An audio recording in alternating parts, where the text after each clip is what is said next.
ദേവാലയത്തിലും ബാൽക്കണിയിലും ഓഡിറ്റോറിയത്തിലും ഓൺലൈനായും ഈശോയുടെ തിരുപ്പിറവി കർമ്മങ്ങൾ ഭക്ത്യാദരപൂർവ്വം കൊണ്ടാടുന്ന സഹോദരി സഹോദരന്മാരെ,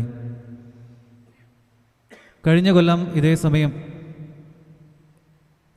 ഈ തിരുപ്പിറവിയുടെ പ്രസംഗം ഞാൻ തന്നെയാണ് പറയുകയുണ്ടായത്.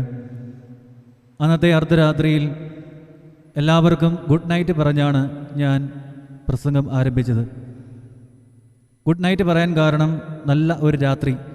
കാരണം ലോകത്തിലേക്ക് ദൈവം ജനിക്കുന്ന ദിവസമായിരുന്നു.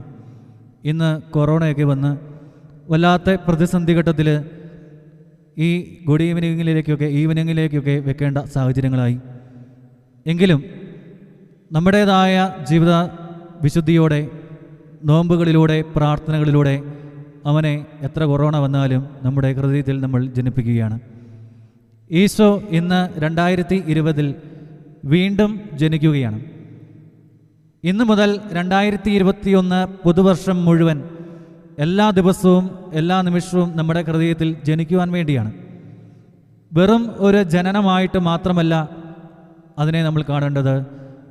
പിന്നെയോ നമ്മുടെ ജീവിതത്തിൽ ഈശോയുടെ ഈ പിറവി നിരന്തരം പ്രതിഫലിക്കണം. നമ്മൾ മറ്റുള്ളവർക്ക് നമ്മുടെ സ്നേഹം പകർന്നു നൽകുമ്പോൾ, നമ്മൾ ആത്മാർത്ഥമായി മറ്റുള്ളവരോട് ക്ഷമിക്കുമ്പോൾ, നമ്മൾ മറ്റുള്ളവരോട് കരുണയോടെ അവരെ സമീപിക്കുമ്പോൾ, കൈ അയച്ച് മറ്റുള്ളവരെ സഹായിക്കുമ്പോൾ, എളിമപ്പെട്ട് നിൽക്കുമ്പോഴൊക്കെയും നമ്മുടെ ജീവിതത്തിൽ ഈശോ പ്രതിഫലിക്കുകയാണ്. അവിടെയാണ് ഹാപ്പി ക്രിസ്മസ് പറയപ്പെടുക. പ്രിയപ്പെട്ടവരെ, നിങ്ങളുടെ ജീവിതത്തിൽ ഈശോയുടെ ഈ സാന്നിധ്യം എപ്പോഴും പ്രതിഫലിക്കട്ടെ എന്ന് ആശംസിച്ചുകൊണ്ട് എല്ലാവർക്കും എൻ്റെ ക്രിസ്തുമസിൻ്റെ ആശംസകൾ ഞാൻ നേരുകയാണ്. ഇന്നത്തെ വചനത്തിൽ ഈശോയുടെ ജനനത്തെക്കുറിച്ചാണ് നമ്മൾ കാണുക. ലൂക്കായുടെ സുവിശേഷം 1-ാം അധ്യായത്തിൽ ഈശോയുടെ ഈ ജനനത്തോട് ഒപ്പം നമ്മൾ കണ്ടുവെക്കുക ആട്ടിടയന്മാരുടെ സന്ദർശനമുണ്ട്. സത്രത്തിൽ ഇടം കിട്ടാതെ പോകുന്ന അവസ്ഥയുണ്ട്. രാജാക്കന്മാരുടെ വൈകുന്നില്ലെങ്കിലും ആട്ടിടയന്മാരുള്ളപ്പോൾ തീർച്ചയായും സന്ദർശകരായി രാജാക്കന്മാരും അവിടെ വരുന്നുണ്ട് എന്ന് നമുക്ക് മനസ്സിലാക്കാം. ദൈവദൂതന്മാർ ആട്ടിടയർക്ക് സന്ദേശം നൽകുന്നുണ്ട്. അങ്ങനെ പല ഘടകങ്ങളും ഇതിലേക്ക് കടന്നു വരുന്നുണ്ട്. ഇന്നത്തെ വചനത്തിൽ ഈശോയുടെ ജനനം നമ്മൾ കാണുമ്പോൾ ഒരു കാര്യം നമ്മൾ ചിന്തിക്കണം. എന്തുകൊണ്ടാണ് ഈശോ ഈ ലോകത്തിലേക്ക് ജനിച്ച് കടന്നു വരിക? എന്തിനാണ് ദൈവം തന്നെ മനുഷ്യനായിട്ട് ഈ ലോകത്തിലേക്ക് കടന്നു വരിക? ഒരിക്കൽ അക്ബർ ചക്രവർത്തി തൻ്റെ ബുദ്ധിമാനും കൗശലക്കാരനുമായ ഉപദേശകനായ ബീർബലിനെ വിളിച്ചിട്ട് ഇപ്രകാരം ചോദിച്ചു: ബീർബൽ, ദൈവം എന്തിനാണ്, അല്ലെങ്കിൽ മറ്റുള്ളവർ പറയുന്നുണ്ട് ദൈവം ഒരു മനുഷ്യനായി ഈ ലോകത്തിലേക്ക് പിറന്നു വന്നിട്ട് മനുഷ്യനെ രക്ഷിക്കാൻ വന്നുവെന്ന്. എന്തിനാണ് ദൈവം അങ്ങനെ ചെയ്തത്? ദൈവത്തിന് തൻ്റെ മാലാഖമാരെയോ അല്ലെങ്കിൽ പ്രവാചകന്മാരെയോ ഒക്കെ അയച്ചാൽ പോരായിരുന്നോ? ദൈവത്തിന് ഇങ്ങനെ മനുഷ്യനായി ജനിക്കേണ്ട വല്ല ആവശ്യമുണ്ടായിരുന്നോ? അപ്പോൾ ബീർബൽ പറഞ്ഞു, അല്പം കടുപ്പം കൂടിയ ക്വസ്റ്റ്യനാണ്, അതുകൊണ്ട് ബുദ്ധിമാനാണെങ്കിലും 1 മാസത്തെ കാലാവധിയെങ്കിലും എനിക്ക് തരണം ഇതിന് ഉത്തരം പറയാൻ. അങ്ങനെ 1 മാസത്തെ അവധി അക്ബർ ബീർബലിന് കൊടുത്തു. അങ്ങനെ ഇരിക്കുമ്പോഴാണ് അക്ബർ ചക്രവർത്തി ഒരു യാത്ര പോകുന്നത്. യാത്ര ബോട്ടിലാണ്. ബോട്ടിൽ പോകുവാനായിട്ട് എല്ലാം സജ്ജീകരിച്ചു, സമയമെല്ലാം പറഞ്ഞു വെച്ചു. അക്ബർ ചക്രവർത്തിയും സൈന്യാധിപന്മാരുമെല്ലാം റെഡിയായിട്ട് സമയത്തെത്തിയെങ്കിലും ബീർബലിനെ കാണുവാനില്ല. കുറേ നേരം അവന് വേണ്ടി വെയിറ്റ് ചെയ്തു. കുറച്ച് സമയം കഴിഞ്ഞപ്പോൾ തോളിലൊരു എന്തോ ഒരു കുട്ടിയെ വഹിച്ചുകൊണ്ട് ബീർബൽ അകലിൽ നിന്ന് നടന്നു വരുന്നു. അക്ബർ ചക്രവർത്തിയുടെ അടുത്തെത്തി ബീർബൽ പറഞ്ഞു, ഞാൻ താമസിക്കാൻ ചില കാരണങ്ങളുണ്ട്, അത് ഞാൻ അങ്ങയോട് പറയാം. ഈ തോളിൽ കിടക്കുന്ന അങ്ങയുടെ പുത്രൻ ഗുർ രാജകുമാരൻ ഞാൻ യാത്ര പുറപ്പെടാൻ തുടങ്ങിയപ്പോൾ എൻ്റെ കൂടെ വരണമെന്ന് പറഞ്ഞ് ശാഠ്യം പിടിച്ചു. ഞാൻ പറഞ്ഞു, ഞാൻ കൊണ്ടുപോവുകയില്ല, പിതാവിൻ്റെ പെർമിഷൻ ഇല്ലാതെ എനിക്ക് പറ്റില്ല. അപ്പോൾ വീണ്ടും അവൻ ശാഠ്യം പിടിച്ചു. അവസാനം അവൻ്റെ ശാഠ്യം സഹിക്കാതെ വയ്യാതെ വന്നപ്പോൾ കരഞ്ഞ് തളർന്നു കിടന്ന അവനെ ഞാൻ പൊക്കിയെടുത്ത് തോളിലിട്ട് ഇങ്ങോട്ട് പോന്നു. അതുകൊണ്ടാണ് ഞാൻ താമസിച്ചത്. ഉടനെ തിടുക്കത്തിൽ പോകാനുള്ള ആ ധൃതി മൂലം അക്ബർ ചക്രവർത്തി അതൊന്നും ശ്രദ്ധിക്കാതെ ബോട്ടിൽ കയറി. ബീർബൽ തോളിലിട്ട കുഞ്ഞിനെയുമായി ബോട്ടിൽ കയറി കുറച്ച് ദൂരം യാത്ര പോയി. കുറച്ച് ദൂരം ചെന്ന് കഴിഞ്ഞപ്പോൾ ബീർബൽ തോളിൽ കിടന്ന രാജകുമാരനെ വെള്ളത്തിലേക്ക് ഒരു ഏറ് കൊടുത്തു. ഇത് കണ്ട് ചങ്ക് പൊട്ടിയ അക്ബർ ചക്രവർത്തി മുങ്ങിത്താണു പോകുന്ന തൻ്റെ കുഞ്ഞിൻ്റെ അടുത്തേക്ക് ബോട്ടിൽ നിന്ന് എടുത്തു ചാടി. മുങ്ങിത്തിന്ന് തൻ്റെ കുഞ്ഞിനെ പൊക്കിയെടുത്ത് മോളി വന്നപ്പോഴാണ് അബദ്ധം മനസ്സിലാകുന്നത്.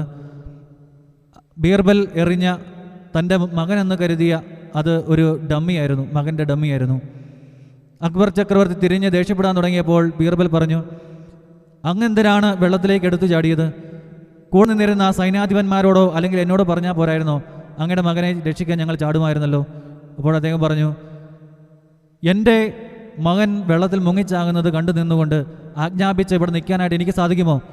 എൻ്റെ ജീവൻ നഷ്ടപ്പെട്ടാലും വേണ്ടില്ല, എൻ്റെ മകൻ്റെ ജീവൻ നഷ്ടപ്പെടുവാനായിട്ട് എൻ്റെ ജീവൻ വരെ ഞാൻ കൊടുക്കുമെന്ന്.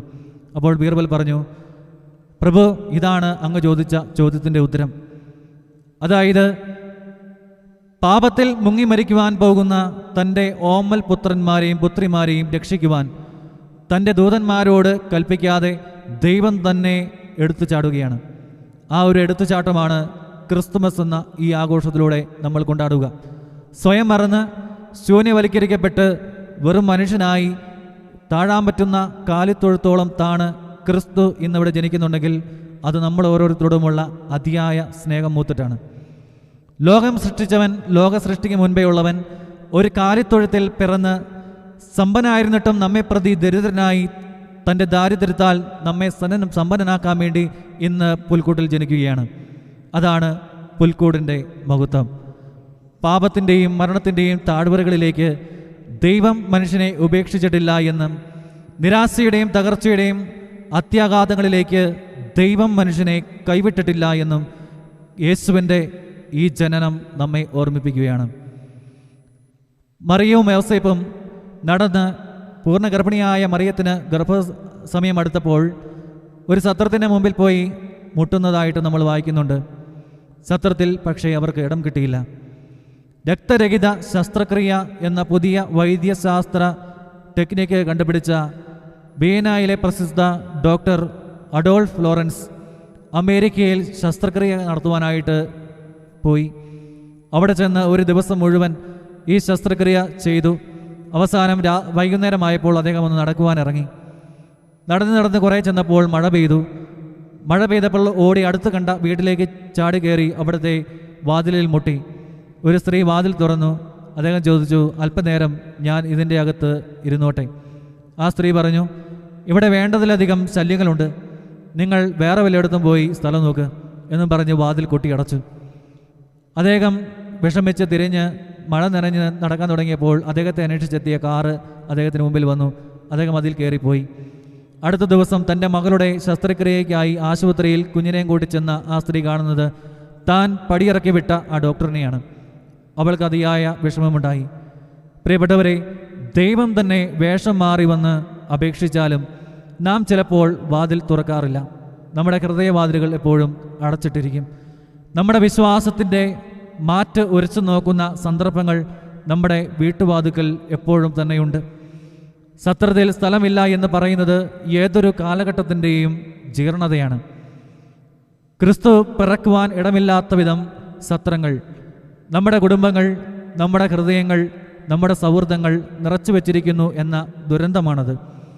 ദൈവത്തിന് വേണ്ടി ഇടമൊരുക്കുക എന്നാൽ ദൈവത്തിന് അഹിതമായതൊക്കെ ഹൃദയത്തിൽ നിന്ന് പടിയിറക്കി വിട്ടതിനു ശേഷം ദൈവത്തിന് വസിക്കുവാൻ ഉതകുന്ന വിധം ഹൃദയത്തെ പൂർണ്ണമായി രൂപാന്തരപ്പെടുത്തുക. 25 നാളിലെ വ്രതപുണ്യങ്ങൾ നിൻ്റെയും എൻ്റെയും ഹൃദയത്തിൽ ഇടമൊരുക്കിയോ എന്ന് ചിന്തിക്കേണ്ട നിമിഷമാണ് ക്രിസ്തുമസ്. ഇമ്മാനുവേൽ എന്നാണ് ഈശോയെ വിളിക്കുക. ഇമ്മാനുവേൽ എന്നതിൻ്റെ അർത്ഥം ദൈവം നമ്മോടുകൂടെ എന്നാണ്. ഒരിക്കൽ അബ്രഹാം ലിങ്കൻ യുദ്ധത്തിൽ പങ്കെടുക്കുന്ന സമയത്ത് അദ്ദേഹത്തിൻ്റെ സൈന്യാധിപൻ അദ്ദേഹത്തിൻ്റെ അടുത്ത് വന്ന് പറഞ്ഞു, ഈ യുദ്ധത്തിൽ തീർച്ചയായിട്ടും നമ്മൾ ജയിക്കും. അദ്ദേഹം പറഞ്ഞു, അതെന്താ? ദൈവം നമ്മോട് കൂടെയുണ്ട്. ഓക്കെ, പറഞ്ഞത് ശരിയാണ്, ദൈവം നമ്മോടൊക്കെ കൂടെയുണ്ട്, അത് കറക്റ്റാണ്. പക്ഷേ വേറൊരു കാര്യം, നമ്മൾ ദൈവത്തിൻ്റെ കൂടെയാണോ? നാം എവിടെയാണ്? സുന്ദരനും സുമുഖനും സ്വജീവൻ നൽകുവാൻ കടന്നു വന്നവരുമായ ദൈവത്തെ വിട്ടിട്ട് നമ്മൾ മറ്റെന്തിൻ്റെയൊക്കെ പിറകെ അല്ലേ നടക്കുന്നതെന്ന്? സുഖലോലുപതയുടെയും പണത്തിൻ്റെയും ബന്ധങ്ങളുടെയും അധികാരത്തിൻ്റെയും ചില മാരക പാപങ്ങളുടെയും അങ്ങനെ പലതിൻ്റെയും പക്ഷം പിടിച്ചിരിക്കുകയല്ലേ നമ്മളൊക്കെ? അതിനാൽ ഇമ്മാനുവേൽ, ദൈവം നമ്മോട് കൂടെ ആയിരിക്കണമെങ്കിൽ നമ്മൾ തീർച്ചയായും ദൈവത്തിൻ്റെ കൂടെ ആയിരിക്കണം. പ്രിയപ്പെട്ടവരെ, ഈശോ പിറന്നത് ഒരു കാലിത്തൊഴുത്തിൽ ഒരു ഗുഹയ്ക്കുള്ളിലാണ്. അവിടെ പ്രവേശിക്കണമെങ്കിൽ ഒന്ന് കുനിഞ്ഞു വേണം പ്രവേശിക്കുവാനായിട്ട്. സ്വയം ശൂന്യവൽക്കരിക്കാതെ, സ്വയം എളിമപ്പെടാതെ, താഴാതെ പുൽക്കൂട്ടിലെ ഉണ്ണിയെ കാണുവാനായിട്ട് നമുക്ക് സാധിക്കില്ല. ഫുൾട്ടൻ ജി ഷീൻ ഇപ്രകാരം പറയുന്നു: കുമ്പിടുക എന്നത് എളിമയുടെ അടയാളമാണ്. അഹങ്കാരികൾ കുമ്പിടാൻ വിസമ്മതിക്കുന്നു. അവർക്ക് ദൈവീയത കാണാൻ സാധിക്കുകയില്ല. അതിനാൽ പുൽക്കൂട്ടിലെ ക്രിസ്തുവിനെ കാണുവാനായിട്ട് നമുക്ക് സാധിക്കണമെങ്കിൽ എളിമയുണ്ടാവണം. 3 ജ്ഞാനികൾ ക്രിസ്തുവിനെ കാണാൻ വരുന്നുണ്ട്, ഈശോയെ കാണാൻ വരുന്നുണ്ട്, ഉണ്ണിയേശുവിന് സമ്മാനങ്ങൾ നൽകുന്നുണ്ട്. 3 സമ്മാനങ്ങളാണ് നൽകുന്നതെന്ന് നമുക്കറിയാം. ഒന്ന് സ്വർണം എന്ന് വെച്ചാൽ രാജാക്കന്മാർക്ക് മാത്രം കാഴ്ചവെക്കുന്ന ഒന്നാണ്. അപ്പോൾ ഉണ്ണീശോയ്ക്ക് സ്വർണം കാഴ്ചവെക്കുന്നതിൻ്റെ അർത്ഥം ഇതാണ്: ഈശോ സ്വർഗീയ രാജാവാണ്. സ്വർഗീയ രാജാവ് പുൽക്കൂട്ടിൽ പിറന്നു, അവന് സ്വർണം കാഴ്ചവെച്ചു. 2 കുന്തിരിക്കം പുരോഹിതന്മാർക്ക് മാത്രം കാഴ്ചവെക്കുന്ന ഒന്നാണ്. അതെന്തിനാണ് ഉണ്ണീശുവിന് കാഴ്ചവെക്കുന്നതെന്ന് വെച്ചാൽ ഉണ്ണിയേശു പുതിയ നിയമത്തിൻ്റെ പുരോഹിതനാണ്. 3 മീറയാണ് ഉണ്ണീശോയ്ക്ക് കാഴ്ചവെക്കുക. എന്തുകൊണ്ടാണ് ഉണ്ണീശോയ്ക്ക് മീറ കാഴ്ചവെക്കുക? മീറ സാധാരണ മരിച്ചു കഴിയുമ്പോൾ ശവശരീരത്തിൽ നിക്ഷേപിക്കുന്ന ഒന്നാണ്. അപ്പോൾ നമ്മളൊക്കെ ജനിക്കുന്നത് ജീവിക്കാനുള്ള ആഗ്രഹത്തോടെയാണ്. എന്നാൽ ക്രിസ്തു ജനിക്കുന്നത് മരണം വഴി നിത്യജീവൻ നേടിത്തരുവാനായിരുന്നു. അതുകൊണ്ടാണ് മീറ അവിടെ രാജാക്കന്മാർ സമർപ്പിക്കുക. രാജാക്കന്മാർക്കൊരു പ്രത്യേകതയുണ്ട്: അവർ വരുന്ന വഴിയല്ല തിരിച്ചു പോകുന്നത്. നമ്മൾ വായിക്കുന്നുണ്ട്, അവർ വരുന്ന വഴിയല്ല, ദൂതൻ പറയുന്ന വഴിയാണ് തിരിച്ചു പോവുക. ഈശോയുടെ അടുക്കിലേക്ക് വരുന്നവർ, തീർച്ചയായും പാപത്തിൻ്റെ വഴിയിലൂടെ കടന്നു വരുന്നവർ ഈശോയെ കണ്ടു കഴിഞ്ഞാൽ നന്മയുടെ വഴി മാറിപ്പോകണമെന്നാണ് അത് നമ്മോട് പറഞ്ഞു വെക്കുക. നമ്മുടെ ക്രിസ്തുമസിന് മുമ്പുള്ള ജീവിതം, ക്രിസ്തുമസിലേക്ക് അടുത്തു വരുന്ന ആ വഴികൾ വിട്ടുകൊണ്ട് ക്രിസ്മസ് കഴിയുമ്പോൾ മറ്റൊരു വഴിയെ മാറിപ്പോകുവാനുള്ള ഒരു ആഹ്വാനമാണ് ഈ ജ്ഞാനികളുടെ സന്ദർശനം നമ്മോട് പറഞ്ഞു വെക്കുക. പലപ്പോഴും ക്രിസ്മസിന് മുമ്പ് നോയമ്പിൻ്റെ സമയത്ത് മദ്യപാനമൊക്കെ നോയമ്പെടുത്ത് നിർത്തി ക്രിസ്മസ് കഴിയുമ്പോൾ അതേ വഴിയെ തിരിച്ചു പോകാനായിട്ടുള്ള പല ആഗ്രഹങ്ങളും പല അവസ്ഥകളും നമ്മുടെ ജീവിതത്തിലുണ്ട്. പാപത്തിൻ്റെ അവസ്ഥകളിലേക്ക് തിരിച്ചു പോകാതിരിക്കുവാനായിട്ടുള്ള ഒരു ആഹ്വാനം കൂടിയാണ് ക്രിസ്തുമസ്. 3 ജ്ഞാനികളാണ് ഈശോയുടെ അടുത്ത് വരിക. ആരാണ് ജ്ഞാനികൾ, അല്ലെങ്കിൽ ആരാണ് ഒരു ജ്ഞാനി? ഇപ്രകാരം ഒരു കഥയുണ്ട്. ഹെൻറി വാൾഡിക് മറ്റൊരു ജ്ഞാനി എന്ന ഗ്രന്ഥത്തിൽ ആരാണ് യഥാർത്ഥ ജ്ഞാനി എന്നതിനെക്കുറിച്ച് പറഞ്ഞു വെക്കുന്നുണ്ട്. 3 ജ്ഞാനികൾക്കൊപ്പം 4ാമത് ആർത്തബാൻ എന്ന് പറയപ്പെടുന്ന ഒരു ജ്ഞാനി കൂടി ഉണ്ടായിരുന്നു. അദ്ദേഹം തൻ്റെ സ്വത്തെല്ലാം വിറ്റ് 3 ഏറ്റവും വിലപിടിപ്പുള്ള രത്നങ്ങൾ വാങ്ങി. ആ രത്നങ്ങൾ അദ്ദേഹം ഈ ലോകത്തിലേക്ക് കടന്നു വരാനിരിക്കുന്ന ഉണ്ണിയേശുവിന് കൊടുക്കുവാനായിട്ട് അദ്ദേഹം വാങ്ങി. അതിനുശേഷം അദ്ദേഹം ആ 3 ജ്ഞാനികളുടെ കൂടെ യാത്ര തുടർന്നു. കുറച്ച് നേരം യാത്ര പിന്നിട്ട് കഴിഞ്ഞപ്പോൾ വഴിയരികിൽ ദരിദ്രയായ ഒരു യുവതി മരണത്തിനോട് അടുത്ത് രോഗിയായിട്ട് കിടക്കുകയാണ്. ഇത് കണ്ട ആർത്തബാൻ അവിടെ നിന്ന് ദയനീയമായ കണ്ണുകളോടെ അവളെ നോക്കിയിട്ട് അവളെ ശുശ്രൂഷിക്കാൻ തീരുമാനമെടുത്തു. മറ്റു 3 പേരും ഈശോയെ കാണുവാനായിട്ട് യാത്ര തുടർന്നു. അതുകൊണ്ട് ഉണ്ണിയേശുവിനെ പുൽക്കൂട്ടിൽ കാണുവാനുള്ള അവസരം അയാൾക്ക് നഷ്ടപ്പെട്ടു. അദ്ദേഹം കയ്യിലുണ്ടായിരുന്ന ഒരു രത്നം വിറ്റ് ആ പൈസയ്ക്ക് ആ ദരിദ്രയായ യുവതിയെ ചികിത്സിച്ചു. പിന്നീട് 33 വർഷം ആർത്തബാൻ പല നാടുകളിലും ദേശങ്ങളിലും അലഞ്ഞു നടന്നു ഈശോയെ കാണുവാനായിട്ട്. അങ്ങനെ ഈശോയെ കാണുവാനായിട്ട് 33 വർഷം അലഞ്ഞു തിരിഞ്ഞു നടന്നപ്പോൾ കയ്യിലുണ്ടായിരുന്ന 2ാമത്തെ രത്നവും അദ്ദേഹത്തിന് വിൽക്കേണ്ടതായിട്ട് വന്നു തൻ്റെ ചെലവുകൾക്ക് വേണ്ടി. അവസാനം 33ാമത്തെ വർഷം അദ്ദേഹം ജെറുസലേമിൽ എത്തിച്ചേരുകയാണ്. ആ സമയത്താണ് ഈശോയെ കുരിശിൽ തറയ്ക്കുന്നത്. ഈശോയെ കുരിശിൽ തറയ്ക്കുന്ന സമയത്തായ ജെറുസലേമിലെത്തി ആരോ പറഞ്ഞു, അതാ ക്രിസ്തുവിനെ കുരിശിൽ തറയ്ക്കുകയാണ്. ഉടനെ ആഗ്രഹത്തോടെ ധൃതി വെച്ച് അദ്ദേഹം കാൽവരിയിലേക്ക് നടന്നു തുടങ്ങി. വേഗത്തിൽ നടന്നു പോകുന്ന വഴിക്കാണ് മാസിഡോണിയൻ സോൾജിയേഴ്സ് ഒരു യുവതിയെ വലിച്ചടിച്ചു കൊണ്ടുവരുന്നത്. അത് കണ്ട് അദ്ദേഹത്തിന് ആകെപ്പാടെ ഒരു അനുകമ്പ തോന്നി. അദ്ദേഹം അവിടെ നിന്നിട്ട് അവരോട് പറഞ്ഞു, എന്തിനാണ് ഈ സ്ത്രീയെ വലിച്ചടിക്കുന്നത്? ഇവളെ സ്വതന്ത്രയാക്കുവാൻ എന്താണ് ഞാൻ നൽകേണ്ടത്? അവർ പറഞ്ഞു, നീ ഞങ്ങൾക്ക് പണം നൽകണം. അവൻ 3ാമത്തെ ആ രത്നം അവർക്ക് കൊടുത്ത് ആ സ്ത്രീയെ അവിടുന്ന് മോചിതയാക്കി. ആ സമയം ഈശോ കുരിശിൽ മരിച്ചു. കുരിശിൽ മരിച്ച സമയത്ത് ഭൂമികുലുക്കമുണ്ടായി. ആർത്തബാൻ നിന്നിരുന്ന സ്ഥലത്തെ ഒരു ബിൽഡിങ് മറിഞ്ഞു വീണ് ആർത്തബാൻ അതിൻ്റെ അടിയിൽപ്പെട്ടു. പ്രിയപ്പെട്ടവരെ, ജീവിതം മുഴുവൻ ആരെ അന്വേഷിച്ച് നടന്നുവോ ആ യേശുവിനെ ഒരു നോക്കു കാണുവാൻ സാധിക്കാതെ, സമ്മാനമൊന്നും സമർപ്പിക്കുവാനാവാതെ മരണവേദനയിൽ പുളയുന്ന ആർത്തബാൻ ഒരു സ്വരം കേട്ടു. ആർത്തബാൻ, നീ എന്നെ സന്ദർശിച്ചിരിക്കുന്നു. നിന്റെ സമ്മാനങ്ങൾ 3 നീ നൽകിയത് എനിക്ക് തന്നെയാണ്. എൻ്റെ ഈ ചെറിയവരിൽ ഒരുവന് നിങ്ങൾ ഇത് ചെയ്തു കൊടുത്തപ്പോൾ എനിക്ക് തന്നെയാണ് ചെയ്തത് എന്ന് വചനം അവിടെ പൂർത്തിയാവുകയാണ്. പ്രിയപ്പെട്ടവരെ, എന്താണ് ഇവിടെ ഒരു ജ്ഞാനി, എങ്ങനെയാണ് ഒരു ജ്ഞാനിയായി തീരുക എന്നതാണ് ഇവിടെ പറയപ്പെടുക. ഒരു ജ്ഞാനി എന്ന് വെച്ചാൽ തനിക്കുള്ളതെല്ലാം മറ്റുള്ളവർക്ക് ക്രിസ്തുവിനെ പ്രതി കൊടുക്കുന്നവനാണ്. വിട്ടിക ആരാണ്? ബൈബിളിൽ വായിക്കുന്ന റിച്ചായ പണക്കാരനായ വ്യക്തിയെയാണ്. തനിക്കുള്ളതെല്ലാം ഒരു കളപ്പുര പണിത് അതിനകത്ത് നിക്ഷേപിക്കുന്ന വിട്ടിയായ ധനവാനെ നമ്മൾ കാണുന്നുണ്ട്. അതിനാൽ നമ്മളൊക്കെ ജ്ഞാനികളായി തീരുക മറ്റുള്ളവർക്ക് കൈ അയച്ച് നമ്മൾ നൽകുമ്പോഴാണ്. നമ്മുടെ സമർപ്പണം എപ്രകാരമായിരിക്കണം? ഈ 3 ജ്ഞാനികളും സമർപ്പിക്കുന്നത് തങ്ങൾക്കുള്ളതെല്ലാമാണ്. 1951 റീഡേഴ്സ് ഡൈജസ്റ്റിൽ പ്രസിദ്ധീകരിച്ച ഒരു സംഭവകഥ ഇപ്രകാരമാണ്. പീറ്ററിൻ്റെ സ്വർണ്ണക്കടയിൽ തിരക്കൊഴിഞ്ഞ സമയം 4 വയസ്സുള്ള ഒരു പെൺകുട്ടി എത്തിച്ചേർന്നു. രത്നക്കല്ലുകൾ കോർത്തിട്ട ആ മാലയൊന്ന് നോക്കട്ടെ എന്ന് വളരെ ഒരു കൂസലുമില്ലാതെ ഒരു ജാടയുമില്ലാതെ വളരെ എളിമയായിട്ട് ആ പെൺകുട്ടി പറഞ്ഞു. ആ രത്നമാല അദ്ദേഹം ആ പെൺകുട്ടിയുടെ വാക്ക് കേട്ട് അവൾക്ക് എടുത്തു കൊടുത്തു. അവൾ പറഞ്ഞു, ഇതാണ് ഏറ്റവും നല്ല സമ്മാനം, എനിക്കിത് പൊതിഞ്ഞു തരുമോ? അദ്ദേഹം ചോദിച്ചു, ആർക്ക് വേണ്ടിയാണ് ഈ മാല? അവൾ പറഞ്ഞു, എൻ്റെ ചേച്ചിക്ക് വേണ്ടിയാണ്. എനിക്ക് മമ്മിയും ഡാഡിയുമില്ല, എനിക്കാകെ ചേച്ചിയുള്ളൂ, എൻ്റെ എല്ലാമായ ചേച്ചി. മോളുടെ കയ്യിൽ പണം വല്ലതുമുണ്ടോ? അദ്ദേഹം ചോദിച്ചു.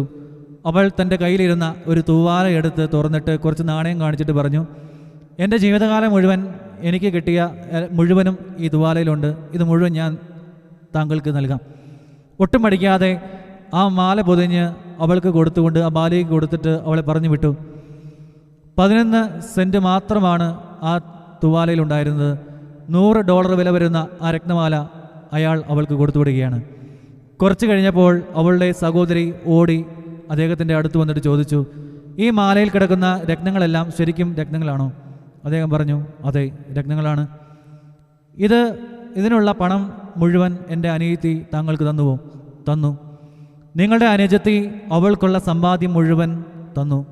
മാത്രമല്ല, നിങ്ങളെ അവൾ ഒരുപാട് സ്നേഹിക്കുന്നു. അവളുടെ സ്നേഹം പ്രകടിപ്പിക്കുവാൻ അവളുടെ സമ്പാദ്യം മുഴുവൻ തന്നതിൽ ഈ രത്നമാലയേക്കാൾ വിലയുണ്ട്. ഉണ്ണിയേശുവിന് കൊടുക്കുവാൻ നമ്മുടെ ജീവിതം മുഴുവൻ കൊടുക്കുമ്പോൾ അതിനൊരു വിലയുണ്ട്. പ്രിയപ്പെട്ടവരെ, നമ്മൾ ദൈവത്തെ സ്നേഹിക്കുന്നുണ്ടെങ്കിൽ ഒരു പൂർണ്ണ സമർപ്പണം നമുക്കുണ്ടാവണം. മുഴുവൻ കൈയഴിച്ച് അല്ലെങ്കിൽ ജീവിതം മുഴുവൻ സമർപ്പിക്കുവാനായിട്ട് സാധിക്കുമ്പോൾ മാത്രമേ അവിടെ ദൈവത്തോടുള്ള സ്നേഹം പൂർണ്ണമാക്കപ്പെടുകയുള്ളൂ. അതിനാൽ പ്രിയപ്പെട്ടവരെ, ഇന്ന് ഈ ക്രിസ്തുമസിൻ്റെ ദിവസം നമ്മുടെ ജീവിതത്തിലേക്ക് ദൈവം നൽകുന്ന സന്ദേശം ഇതാണ്: ദൈവം സ്നേഹിക്കുന്നത് കൊണ്ടാണ് ഈ ഭൂമിയിൽ ജനിച്ചത്. അതുകൊണ്ട് അതെന്തിനു വേണ്ടിയാണ്? നമ്മളെ കൂടുതലായി സ്നേഹിക്കുന്നതുകൊണ്ടും നമ്മളെ രക്ഷിക്കുവാനുമാണ്. നമ്മുടെ ഹൃദയമാകുന്ന സത്രങ്ങൾ ഈശോയ്ക്ക് വേണ്ടി എപ്പോഴും തുറന്നിടണം. നമ്മോടൊപ്പം ആയിരിക്കുന്നതിന് വേണ്ടിയാണ്. നമ്മോടൊപ്പം ആയിരിക്കുവാൻ ആഗ്രഹിക്കുന്ന ക്രിസ്തുവിൻ്റെ കൂടെ ആയിരിക്കാനായിട്ട് നമുക്ക് സാധിക്കണം. വന്ന വഴിയെ പോകാതെ വഴി മാറി വിശുദ്ധിയിലൂടെ സഞ്ചരിക്കണം. ആർത്തബാനെ പോലെ ദൈവത്തെ പ്രതി മറ്റുള്ളവരെ സേവിക്കണം. പെൺകുഞ്ഞിനെ പോലെ സ്നേഹിക്കുന്ന ദൈവത്തിന് മുഴുവൻ നൽകുവാനായിട്ട് സാധിക്കണം. അതിനായി ഈ നല്ലൊരു ക്രിസ്തുമസ്, നല്ല ഒരു ജീവിതം മുൻപോട്ട് നയിക്കുവാൻ നമുക്ക് ഇടയായിത്തീരട്ടെ. അതിനായി നമ്മുടെ ഹൃദയത്തിൽ ജനിക്കുന്ന ക്രിസ്തു 2021 എല്ലാ ദിവസവും വീണ്ടും വീണ്ടും ജനിക്കുവാനായിട്ട് ഇടയാകട്ടെ. അതിനുവേണ്ട പ്രാർത്ഥനയും വിശുദ്ധിയിലൂടെയും നമുക്ക് കടന്നു പോകാം.